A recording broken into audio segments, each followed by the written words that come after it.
Time for fake whipped cream mug toppers with dollar store ingredients. First off, you need some cardboard.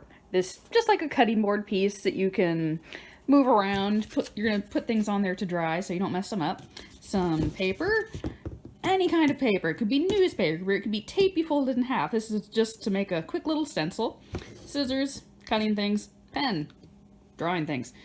Cake decorating set, dollar store, yay. Pretend I didn't open that before I started filming. And some tape. It could be scotch tape, it could be painter's tape, it could be duct tape, just something that will lightly hold things together. Craft foam. This is going to be our lovely base of our mug topper. Wax paper. This is going to stop everything from sticking to everything. Foil. This means we don't have to waste all of our secret ingredient, lightweight spackle.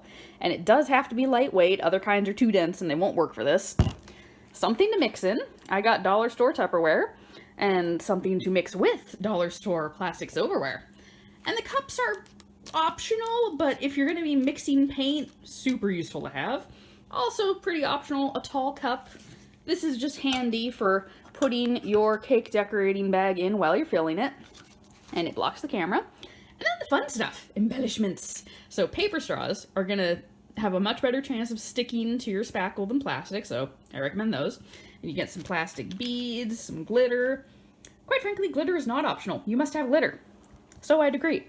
Some craft glue and some dollar store paint. You can see in the background, I did not get this giant white paint at the dollar store, but if you're doing a plain white whipped cream, you're gonna need white paint of any size. All right, find yourself a mug, a beautiful, beautiful mug, and put it face down on your stencil paper. Then take your handy dandy pen, and it is really just as simple as tracing around the pen once you get your ballpoint pen ink to start flowing. Voila. You have a circle. Next up, handy dandy scissors, on camera even. And in this magical event, you're gonna cut out your stencil. And try to cut kind of on the ink, reasonably neat. It doesn't really matter if it shows, but you don't want your ink topper covered in pen lines. Your mug topper. You do not want your mug topper covered in pen lines. And so just reasonably decent lines. Sticking to your guides. La-di-da. Then pull out, hopefully without knocking everything over, your craft foam. And go ahead and pick a nice little spot on it. And can you guess what's happening next? You're going to trace your stencil onto your craft foam.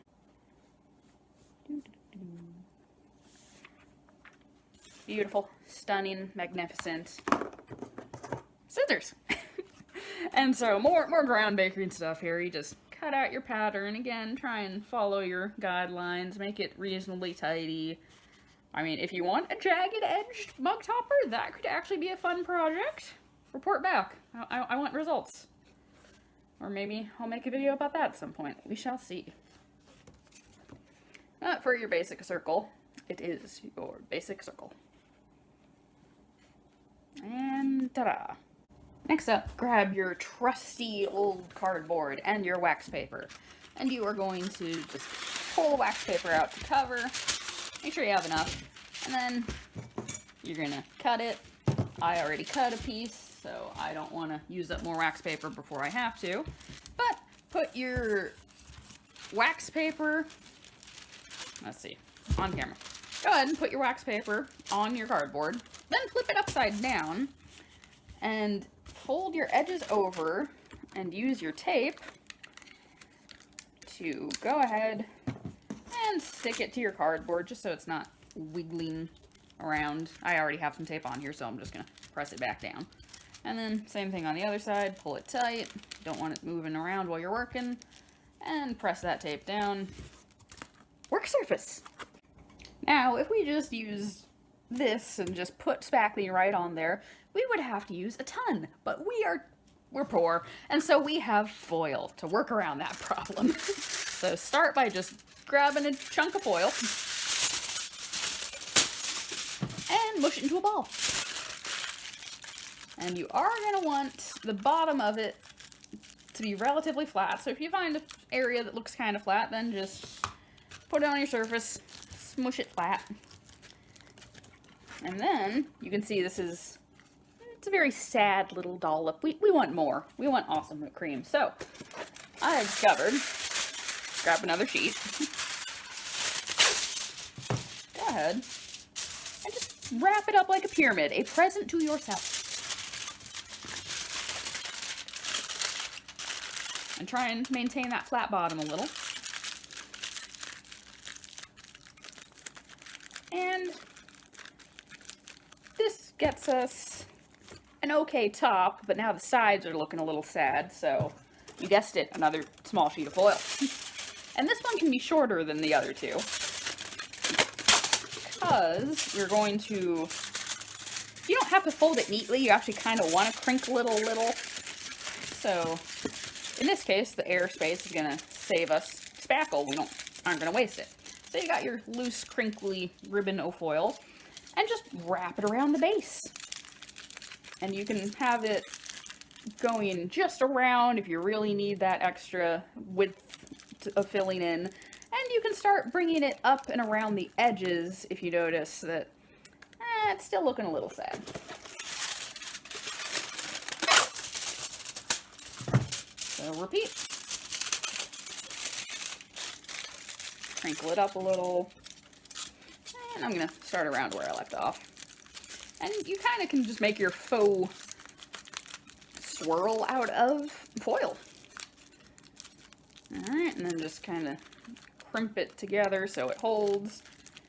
And I'm going to try flattening the top. I've had some mixed results with making a pointed top and a flat, so we're going to see how that works out. And you just pop it on your little check here, and I can see mine's very not flat, so I'm going to attempt to mush the bottom without destroying that cone shape I've got working. And it doesn't have to be perfect, because we're going to be surrounding it with spackle. And yeah, this looks pretty nice. You can pop it on your mug to see, spin it around. Like I can see that's coming off, so I'll tuck that down in a minute. And yeah, this is good. I'll see you in a second with glue. So, full disclosure, I did not get the glue gun at the dollar store. I've had this for a while, as you can probably see. But craft glue will work perfectly fine for this part. I'm just impatient. So, you take your foam base, drizzle a nice little bit of hot glue in the center area. Don't need tons, but more than a light drizzle. And then just mush your foil onto your foam. And just kind of hold it there till either your hot glue cools into place, or just kind of set it and walk away, contemplate the universe, kill time while your craft glue sets. And then we're good to go, because I'm impatient and use hot glue. Safety! You'll probably be fine working with spackle and acrylic paint without gloves, but it's a good habit to get into. So, we've got our mixing container, our mixing device, our secret ingredient, lightweight spackle, and I find that 6 ounces is what I go through for each mug topper. So, open up your spackle. Ooh and odd, it's marshmallowy, floofy glory. Mine's pretty dry, which means I can usually just dump it out like that. And then you kind of see there's a lot left in there, so take your mixing device, scoop up all that goodness. We don't want to waste our dollar.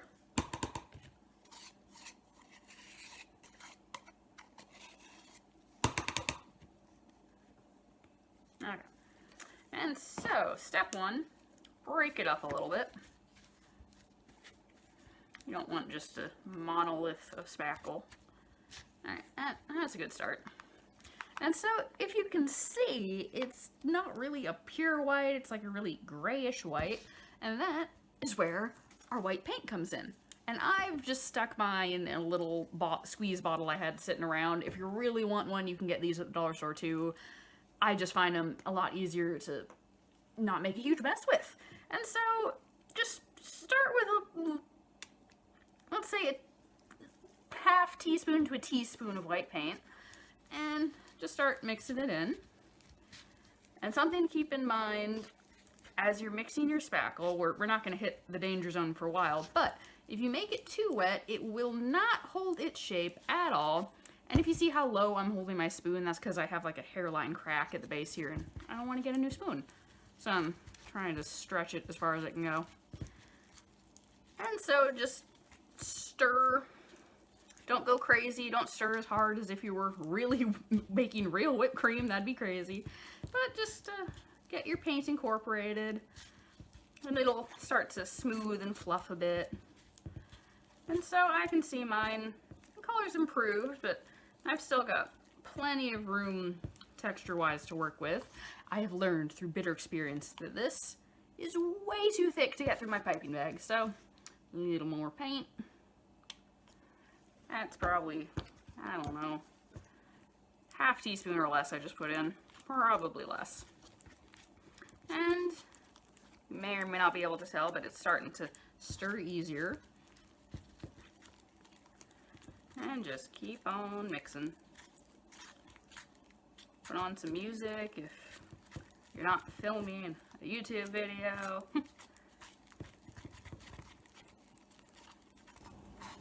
Make sure you scrape the sides and the bottom, because paint and unmixed spackle really like to hide there. And color-wise, this is looking pretty good. However, the way to check if your spackle is too thick or too thin, just kind of stir it around and watch how the peaks, ridges, valleys, if they hold their shape, it's not too thin. You're good to add small increments of paint or water.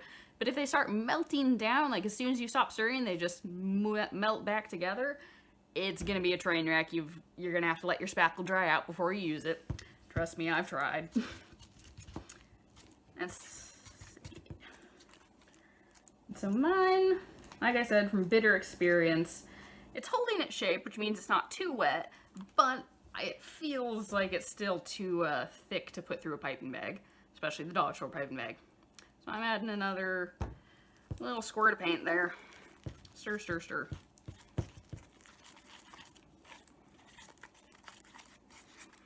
And you almost want it to be the texture of like marshmallow fluff, or firmer than Cool Whip, just a touch runnier than marshmallow fluff. Softer, you don't want runny. Yeah, once you can kind of easily get a quick spin, you're getting close. And remember to scrape those sides. Scrapey, scrapey. The old container.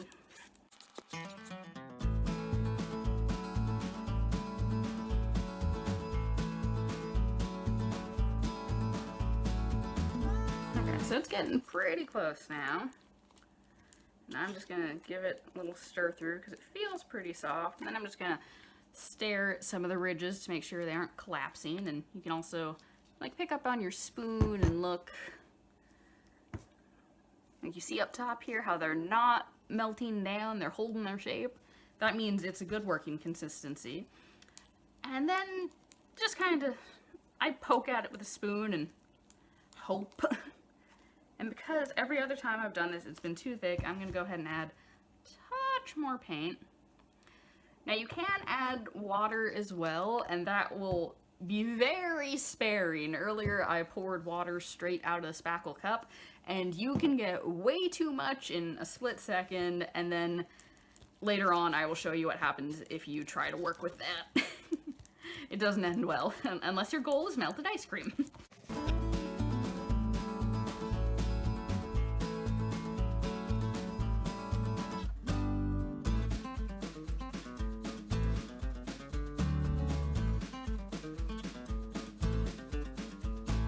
See all these ridges are holding their shape, and it's the same approach to real whipped cream. You whip it and you whip it and you check to see if this was real whipped cream. It would be way too stiff, but it's perfect for our project.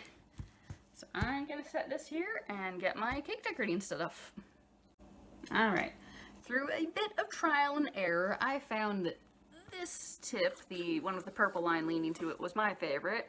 I did end up cutting those 3 plastic bits on the bottom. I kind of cut them in half with my scissors because they were given some ridge detail I didn't really like, I started, because everyone says, oh, use the star tip, and we'll see how that works maybe with bigger, not dollar store decorating tips. These are pretty tight. So, like I said, here is the tip I like to use once I find the camera focus. Move your packaging out of the way. And so when you, quick note, you're gonna get your dollar store piping bag like this, and it's gonna have a different tip already attached to it. You're gonna use the coupler. You unscrew the middle part, take your decorating tip off, find whichever decorating tip you want, put it on, grab your coupler, and then just screw it on. This just makes it easy to switch decorating tips whenever you like. And then you have your lovely piping bag all ready to go, your tall cup. We're actually gonna leave the tall cup aside for a sec. So, in a perfect world, you'd be able to roll your piping bag over the rim of the cup and it would hold it in place, but my piping bag's too narrow to go over my cup, so we'll set that aside for a sec. And just start rolling the piping bag over itself. Pull up a little. You want, like, this section is usually the most you're gonna fill up, so try and roll to there so you're not having to shove spackling through your bag, getting it stuck to the sides when you don't need to. Okay, so, fancy, fancy. And try not to make a huge mess as you grab your spoon. And actually, because I don't have so much room to work with, I'm not going to take a huge dollop. I'm going to take like a half dollop. And just get it on in there. And you can kind of swipe it against the side of the bag. And repeat. Every now and then, take the back of your spoon and just kind of push it further down.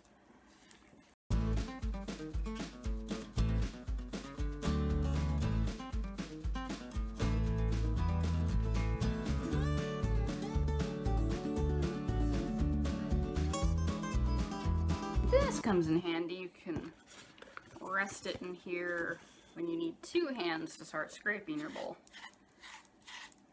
Scraping the sides down. And kind of, there's a bit of fiddling involved. Mush it on in. Apparently the word of the day is mush.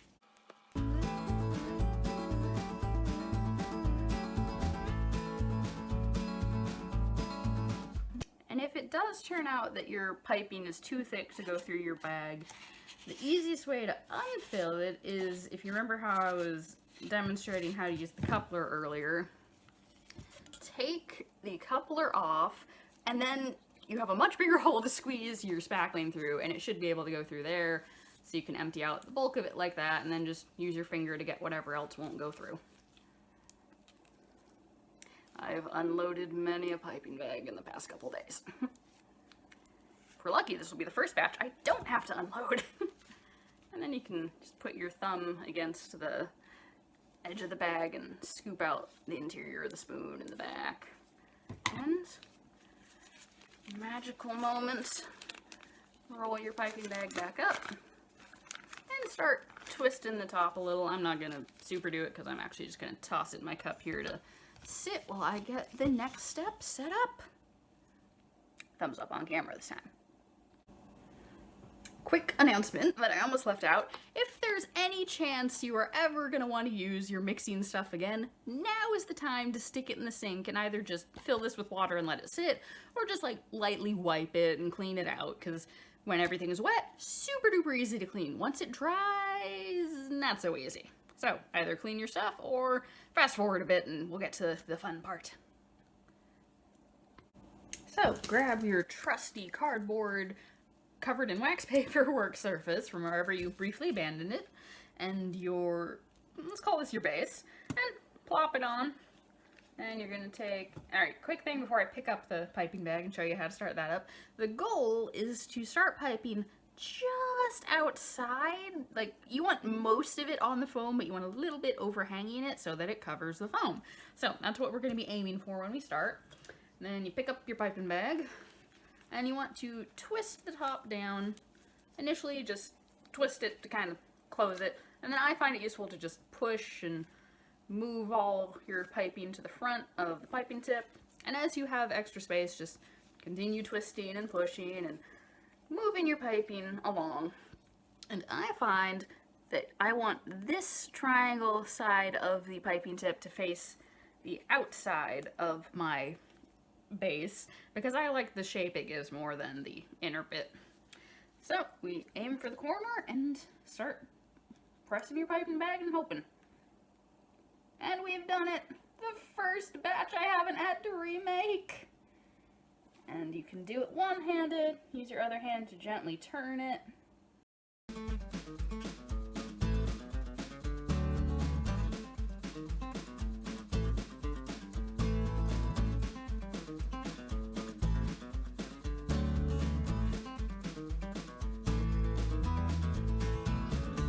Spin your work surface around and check for holes in your spackle where you can see the foil. Cover those.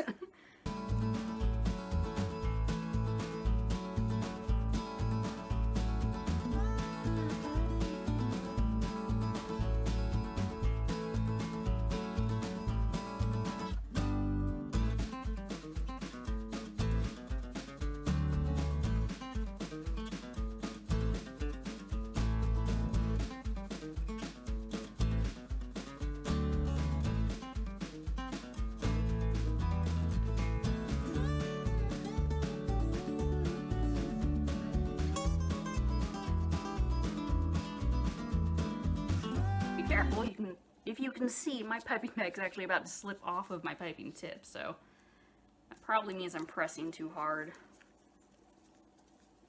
So now I'm just gonna hold the piping bag as I pipe my little practice drizzles. And I'll try and move you out on camera where y'all can see.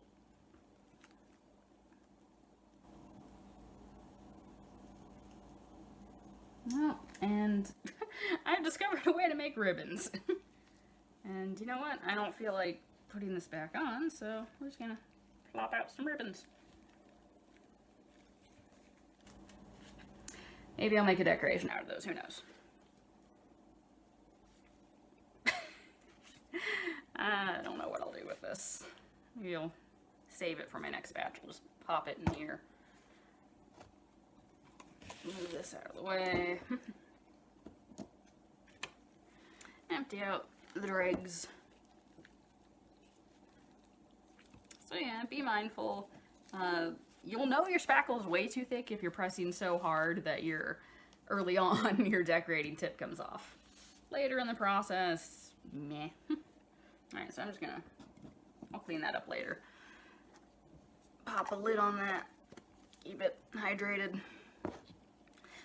And I'll be back with decorating. Alright, if you got some fancy squeeze bottles, you can mix up your paint and throw it in there, drizzle it on with precision, but in the name of dollar store consistency, I'm going to demonstrate mixing up a nice little drizzle. And I have found that this coffee latte paint from Folk Art gave me the color I was looking for right off the bat. And I have to shake it up because it's super old and I had to add water earlier. But hey, there's a tip for reviving your ancient paints. And then I'm actually, in surprise twist, grab your craft glue. And I know mine's half empty, which is why I'm just shaking it to get the glue to the bottom. Take off your lid. And when you get it from the craft store, you're just going to have to cut off the tip to open it. And squeeze. Don't need much. Remember how I was saying like maybe a half teaspoon of paint per addition to spackle? About that much for the craft glue. And then grab your paint. And even, you want a little less paint than you have craft glue in here, so I have about 3 drops in there. I'm gonna go for a 4th. And I got a 4th! And grab your mixing utensil of choice. And I'm actually going to try stirring with the back end of the spoon because I found the plastic knife to be the best paint stirring tool. And mixy, mixy, mixy.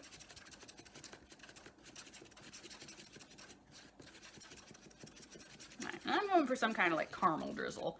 Although I've learned that it just really looks like peanut butter when you're mixing it. And you can see this is a pretty thick to drizzle. So, as I said before, I just have my squeeze bottles lying around. Makes it easier to pour in water, but you can always take your empty spackle container, fill it with water, and use that for your water container. Or another little paper cup. The options are endless. And just add a little squirt. You want to add a bit at a time. And if you make it super watery, you actually get a nice effect where it soaks into the spackle, almost like a watercolor effect. And so, I actually like mine thinner, so I'm going to add more water. I'm kind of going for that watery effect. You can layer a watery drizzle with a thicker one. And for some thicker drizzles, you can just take straight paint and slash it on there. Alright, so this is the kind of consistency I'm looking for. I thought I'd be able to drizzle it from the end of the spoon, but I don't think so anymore. So I'm just gonna wipe my excess, tap, tap, tap. And paper towels, also available at the dollar store or lying around your house so I don't get paint everywhere. Then I'm going to grab glitter. That's what I want. Glitter improves everything. And to be honest, unless you're doing a super thin coat of glitter, it won't really come through in the paint, but I'm mostly just doing this for demonstration purposes. Just tap a little on in there. Remember to put the lid on your glitter. Put that off to the side. You can just give it a little lazy stir. And this is just occurred to me, I can pour from the cup. I've watched a lot of resin videos, and you can bend your cup into a spout. And voila! Pouring cup! Alright, this is the point where we just kind of hope we don't mess it all up. Start slow. And you want to go high and quick to get that nice drizzle. And I'm going to decorate my ribbons too, because I can. That's the life I live. Wobble wobble. Oh, that's gonna be our abstract. And like before, just spin it around. If you see a spot where you can't see it on camera, like this spot's bare of paint, and I'm gonna put some on there. And I'm sorry for turning it away from the camera, but I want to be able to control what I'm doing. With this extremely slow pour. Yeah, when you're going for targeted fill-in work, that's when you can go slower. And you can see how it's spreading out and soaking. It's not a sharp, syrupy drizzle. It's because I watered it down. Sharper you want your drizzle, less water. Beautiful, beautiful. I'm gonna cheat a little. I have my pre-made caramel drizzle. Like I said, a spoon, cup, whatever you want to use. This is the same combination as what I just showed you, but less water. And so I'm gonna get down to the tip, because I like to layer this watercolor effect and go high and quick. Voila. Give some love to these ones. And then wonder which cap goes on your bottle. Luckily these two are pretty similar, so meh. This one looked cleaner, so it's probably the water. Ah yes, similar. But anywho, now, the fun part, and that quite frankly I think required by law part. Glitter. I like the gold glitter for this white and brown. And you can actually, these dollar store things, I would recommend getting anyway, because they've got sturdy little caps and you can reuse them, either with their topper, where it's really easy to just pull off the whole top.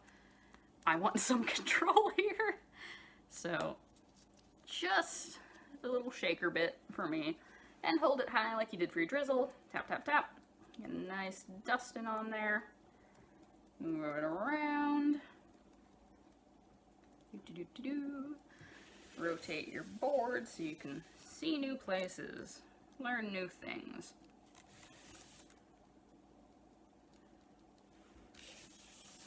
And show some love to your little experiment dollops. Voila! I'm probably going to cheat later and use extra glitters that I haven't got at the craft store because I'm starting to run low on my dollar store gold.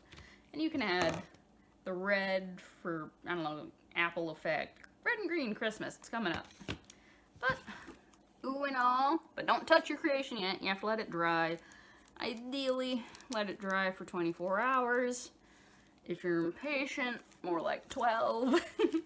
And something to be aware of, if you go to pull this off when you think it's dry, and you can go ahead and start with like these little experiment ones, because A, they're harder to get off because they don't have that craft foam between it and your board. So it'll be, these are the ultimate tests. Like if these come off easy, you're golden, good to go. If they don't, you need to keep waiting. And stay tuned, I'll put some lovely, lovely close-ups of this once it's dry. Oh wait, no, we're not done, we're not done. Remember our old friend, the paper straw? Grab one. You can see it is way taller than we need. So try and remember where in the heck you put your scissors. Find said scissors and just cut it into thirds. Doo-doo. Move that around, hopefully, so I'll be on camera. And just eyeball it. Approximate thirds. And the first one always flies the furthest. The one after that, pretty chill. Or not. Alright, and then these two are pretty even. Find your beautiful upright ends that aren't all smushed. Grab that and take a look at it. Think, I like the 2 straw style, that's why I'm using 2. Try and pick your good side, where they'll look good. I'm thinking over here. And then just, I like to go one at a time. Slide them into your spackle, and you might feel the foil in there, and you really shallow spackle will hold your straws, so don't panic if you picked a shallow spot, just to keep at it. And you can push a little, because there's a good chance your foil still has some give in it. And then look at it, tweak it, play with it. I mean, don't play too much, because you can pull the spackle off the side of your face, allegedly. How would I know a thing like that? And now we can go, ooh, ah, how pretty it is. And I'll be back later with like some montage of lovely finish shots. Until then.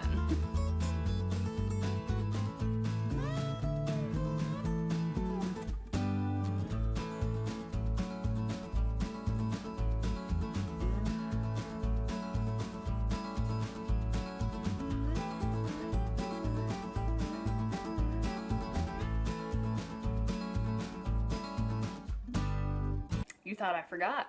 Well, I did, briefly, but then I remembered. So remember how I was talking about what happens if your spackle is too wet and you try to put it on your form anyway? This, melted ice cream. You'll put it on and maybe for a second it'll hold its shape, but then it will just slide down. And hey, if you can find an ice cream cone and melted ice cream is your goal, hey, you're golden. But otherwise, you've just got sadness.